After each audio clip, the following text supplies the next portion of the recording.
আপনাদের তো বন্ধু ছিলেন, হ্যাঁ, কেমন আছেন? অসাধারণ মানুষ ছিলেন। আপনি কখন আমি জানতে পেরেছি 4টের দিকে।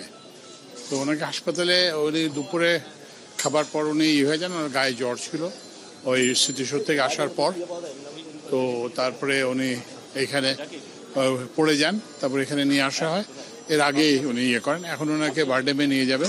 তো 22 তারিখে ওনার মেয়ে কানাডা থেকে আসবে, তখন দাফন হবে। এখন বারডেমের হিমঘরে রাখা হবে আর কি।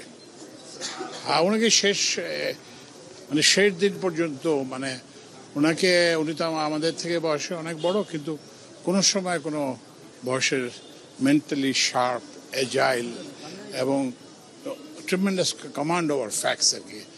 উনি সব কিছু জানতেন। আইনের যে কোনো একটা বিষয়ক একটা সমস্যা হলে যে এটা কি হবে না হবে, এটা রেফারেন্স সব কিছু এনসাইক্লোপিডিক নলেজ ছিল ওনার আইন সম্পর্কে আর কি। তো আমরা খুব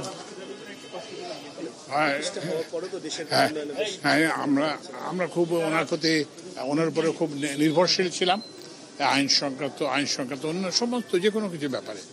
উনি কোনো ইয়েতে ছুটে যেতেন, সব জায়গাতে ছুটে যেতেন। যে কোনো জায়গায় যে কোনো একটা সমস্যা হলে উনি বসে থাকার মানুষ ছিলেন না আর কি। উনি অসাধারণ মানুষ ছিলেন, আর মানুষের জন্য খুব অনুভব করতেন।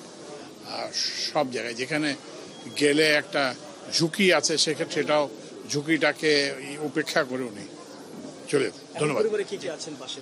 এখন পরিবারে ওনার ছেলে আছে, ওই যে মেয়েকে বললাম কানাডা থেকে আসবে।